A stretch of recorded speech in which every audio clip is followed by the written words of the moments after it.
Кішкентай кезімде мен қобызға қызыққам. Мен нағашы атама Құрманғали деген кісіге жас кезінде аруақтар көзіне көрініп кепті. Қобыз ойнайсың, сен бақсы боласың деп. Содан кейін ол жас бала ғой ол. Ақыл айтатын ешкім жоқ. Оның бүкіл туысқандары қызылдармен атысып бәрін қырып тастаған. Сол Құрманғали атаны бір адам болса аман қалсын деп байлап кеткен да. Сол қорқып қашқан ол. Қай ауылға барып қашса артына аруақтар келеді екен да, сен қобыз ойнайсың, сен бақсы боласың деп. Соның бір жаман адам сол ақыл берген оған. Арақ ішсең аруақтар жоламайды деп. Шынымен жоламай кеткен, бірақ бүкіл өмірі бұзылды содан. Өзі ауқатты адамның тұқымы ақырында кедейшілікке ұшырап, бір баласы кемтар болды, бір баласы кішкентай кезінде мерт болды. Осы әңгімені естігеннен кейін мен сол уақытта қызыға бастадым қобызға. Бұл қобыздың неден қасиетті нәрсе деп. Бірақ бұл жақта онда көретін қобыз болмады. Қобызы бар адамдар оны тығып ұстады ол совет заманында.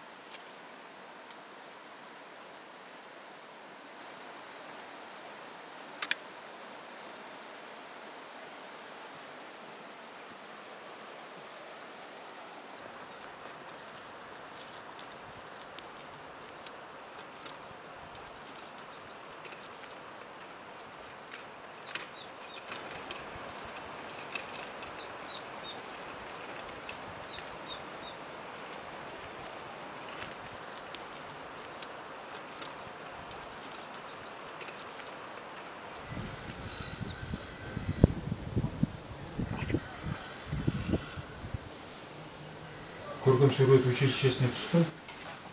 Сол 4-ші курс оқып жүргенде қобызшылармен кездесіп, солар мынандай қобыз ойнап жүр екен. 90-шы жылдар осындай қобыз ойнаған, бет жабық қобызда. Содан кейін неге бұндай қобыз ойнайсыңдар десем, бет ашық қобыздың дыбысы шықпайды деді. Сол музейге барып көрсем, біздің бұрынғы ата-бабаларымыз жасаған қобыздар, бақсыларымыз ұстаған қобыздар осылай бет ашық болған осындай қобыз. Сол сәттен бастап мен осы ой маза бермей қобыз зерттей бастадым.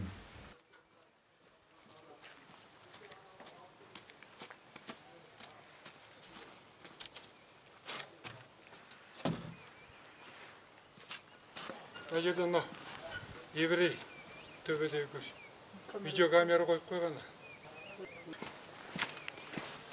Сол неме үшін қажет екен, не көрді? Қайсы білмеймін. Еврей көш.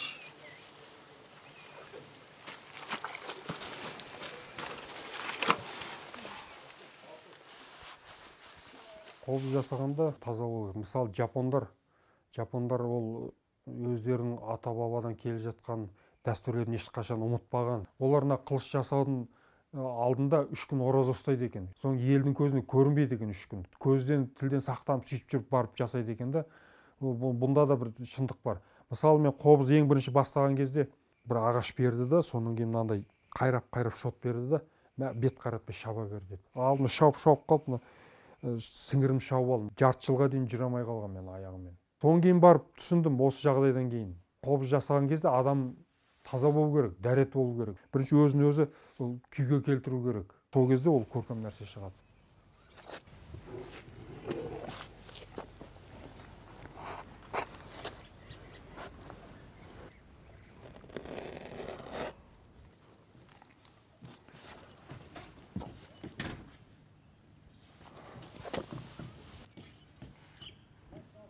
Түс көрдім.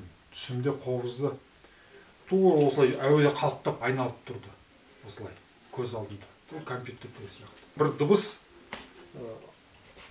адам дауысы айтып тұрды қобызды. Әр жер анандай, мына жер мынандай, мына жерін ұмытып кетпе, сөйтіп кетпе деп соны айтып тұрды.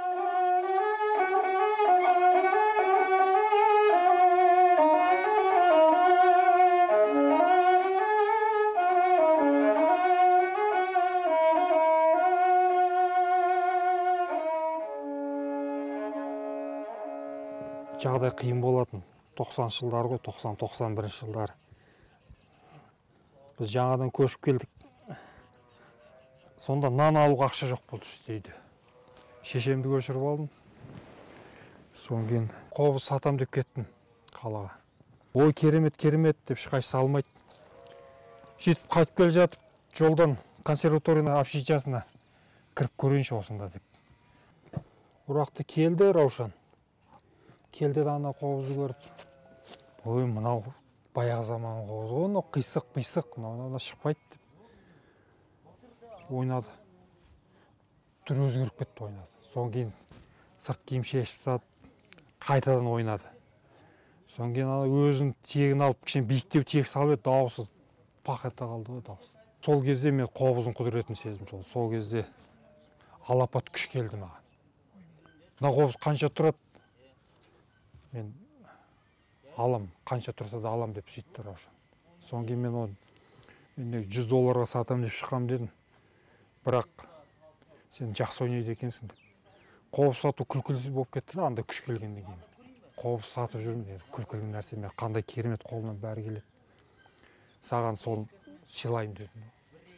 Сөйтіп шығып кетіп қалған. Сол кезде сенгенмін. Көргем қобыздың әсерін.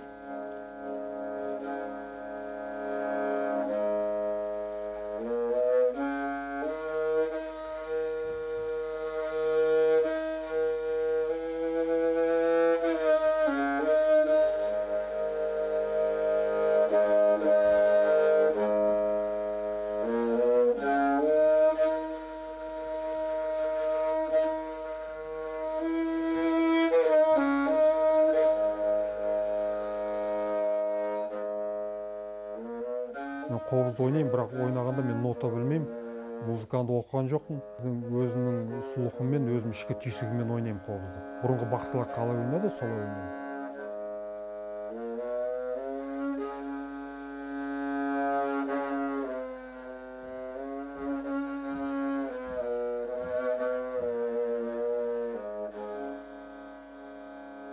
Құпиямды бәрін осыған үйретіп кетемін.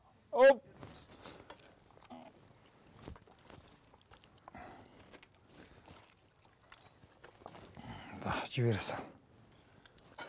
Болды. Болды, осылай тұрады, өзі суырып кейін кегім кірейді, соған кейін суға жібітіп алып, кесіп аламыз. Болды. Маңғарды бастайын. Адам бір нәрседен жиркенген кезде, бір секем алған кезде ауырып қалады, шықтанып. Оны сөзбен айналдырып тұрып, білдірмей тұрып, суық шашып жібергенде бетіне, содан ол жазылып кетеді. Енді бұның өзі бір тылсым дүние.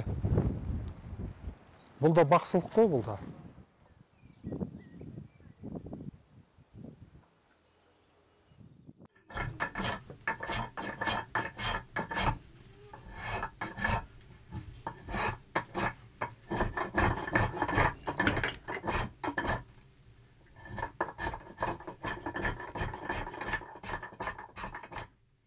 Бір қатты ауырдым, заттар алып жүрген бір әйел бар еді, сол бақсы көріпкел әйел.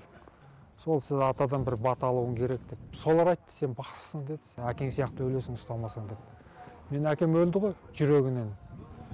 Бұл өзі тылсым дүние, ол бақсы ұстағанда ол адам ұстаймын деп ұстамайды. Оны әдейілеп еш нәрсе істей алмайсың. Әдейілеп сен бақсы бола алмайсың, әдейілеп біреуді емдей алмайсың, әдейілеп бақсы ойнай алмайсың. Бастағанда мен өзіме қобыз жасап алғым келді. Содан басталған, содан кейін сол іздендім ғой. Сезінем қазір. Бүкіл денемен сезінем аруақтан келгенін. Болған басында түсінбедім, көп қателіктер жібердім мен. Түсімде кеп, аруақтар кеп аяғымды уқалап жатқанда мен қорқатынмын. Сонда мен бұл жын шайтан келіп қалды деп қорқып әгіні аяғымен тепкілеп, сөйтіп айғайлап, сөйтіп оянып кетті. Сонда өң түстің ортасында болатын. Сөйтіп енді түсініп келе жатырмыз бұл.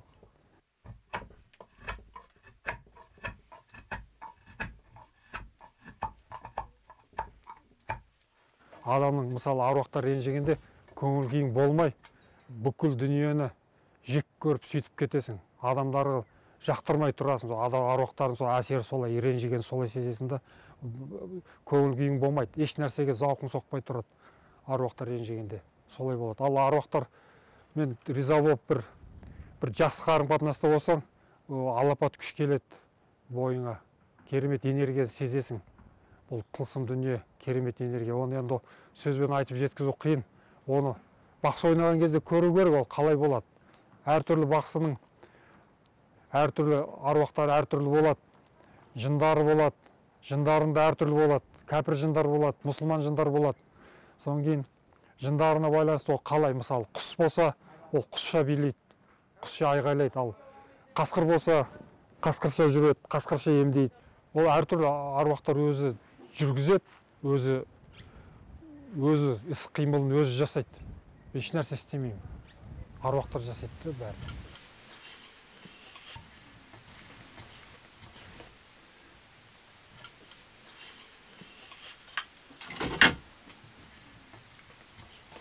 Мен бұлай емдеймін, бұлай істеймін деп ешқандай айта алмайсың. Ол зікір басталады. Зікір басталғанда өзі аруақтар келеді да, соң өздері іс-қимылды өздері жасайды. Мүмкін келмеуі де мүмкін оны. Ал оны адамдар оны түсінбейді оны. О, шірік деп ойлайды. Мұсылманда мешітке барып жүргендер оны шірік болады, бүйтеді болады, бақсыдан қорқады олар сөйтеді. Ал шынында сол кішкентай ғана нәрседен ол бақсын жанын алып қалуы мүмкін адамның.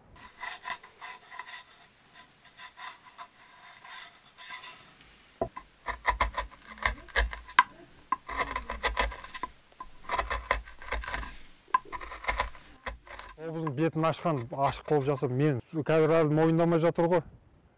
Мен мүмкін өлгеннен кейін мойындайтын шығар, сонда бағаланады сен істеп жатқан тірліктер. Солай ғой қазақтар ол, көз тірісінде бағаламайды.